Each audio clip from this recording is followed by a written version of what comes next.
Sport Santé vous est présenté par l'Hôpital de la Tour. Votre santé, notre passion.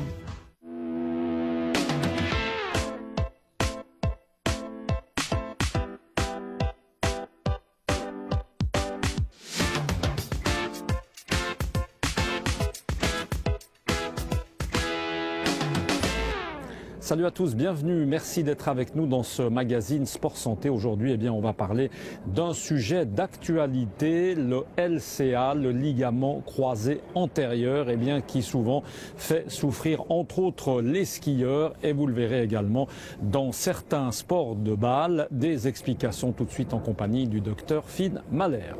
Alors en effet, le traumatisme du croisé antérieur ou la déchirure du croisé antérieur, c'est vraiment la saison maintenant parce que les deux plus gros pourvoyeurs de ces pathologies du genou, ces déchirures, c'est le ski en hiver et bien sûr le football qui est quasiment toute la saison. Donc on en voit dans notre clinique étendue en médecine du sport et dans le service d'orthopédie à peu près 200 par année de ces blessures.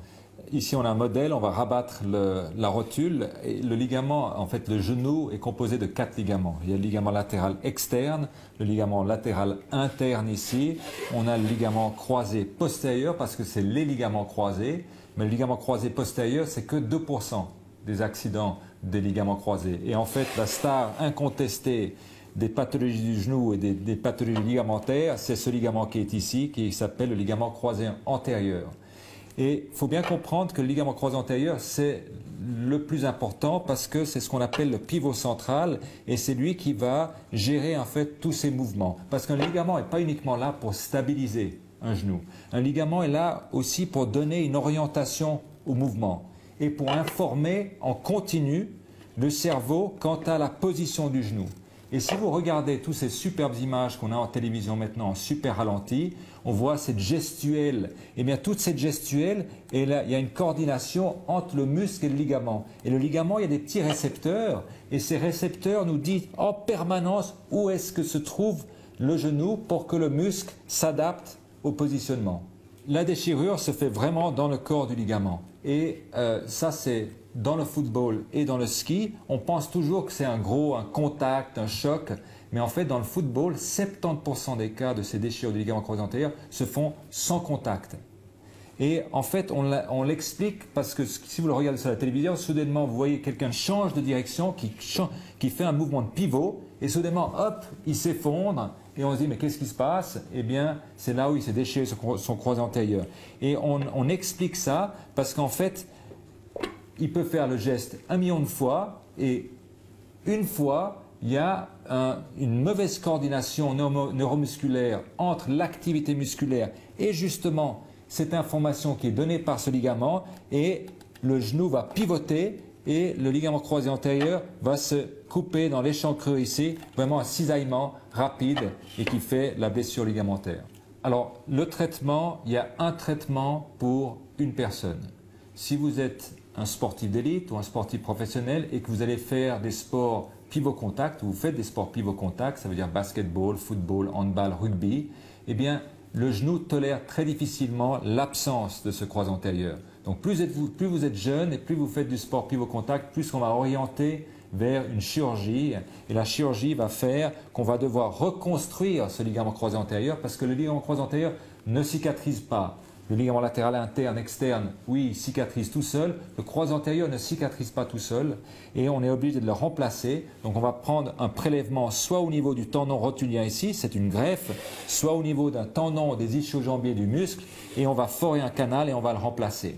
Par contre, si vous êtes quelqu'un avec des activités moins intenses, ça veut dire du ski, de la randonnée, un peu de tennis, et que vous avez un âge un peu plus avancé, à partir de 30 ans ou plus, eh bien on peut tenter un traitement conservateur. Et le traitement conservateur, ils vont dire mais comment c'est possible? Parce qu'on ne va pas restaurer la stabilité, mais on va simplement apprendre aux muscles de compenser cette instabilité. Et on devient en fait ce qu'on appelle une instabilité ligamentaire compensée par une activité musculaire qui va sans arrêt positionner le genou dans une bonne position pour éviter ces épisodes de luxation. C'est quand même une entorse grave. La rééducation pour la après chirurgie, c'est au moins 6 mois. Après, si on passe en traitement conservateur, c'est entre 3 et 6 mois aussi, où de nouveau, c'est par palier, on va retrouver la mobilité, on va retrouver la force, on va retrouver la fonction et on va réexposer très progressivement le genou à des activités qui sont de plus en plus contraignantes. Il y a des très bonnes études qui sortent surtout de Scandinavie parce qu'ils ont une pandémie, c'est vraiment une épidémie de déchirure du croisé antérieur, surtout à l'handball et surtout les femmes, parce que les femmes sont 4 fois plus sujettes à cette pathologie que les hommes. Et on a pu démontrer que c'était toujours le même geste. C'est la réception de saut et le changement de direction. Et ils réceptionnent toujours à peu près avec 20 degrés d'angle. Et ils changent de direction et c'est sur ce mouvement de pivot qui fait qu'ils se déchirent. Alors ils ont pu faire un programme préventif où ils ont entraîné toutes ces joueuses de handball d'atterrir avec plus de flexion. Au lieu d'atterrir avec 20 degrés de flexion, ils atterrissent, et on fait ça des centaines et des centaines de fois, ils atterrissent avec 40 degrés de flexion, ils changent de direction, et ils ont pu réduire d'une façon drastique en fait le nombre de déchirures de croisé antérieur. La difficulté, c'est l'implémenter sur la longueur, parce que pour finir, on oublie, parce que c'est un exercice, un entraînement plus qu'on doit faire par rapport à tous les autres entraînements qu'ils font généralement pour leur sport. Voilà, merci en tout cas au docteur Finn Mahler. On se retrouve quant à nous pour parler de sport et de santé le mois prochain. En attendant, portez-vous bien, à bientôt. Ciao.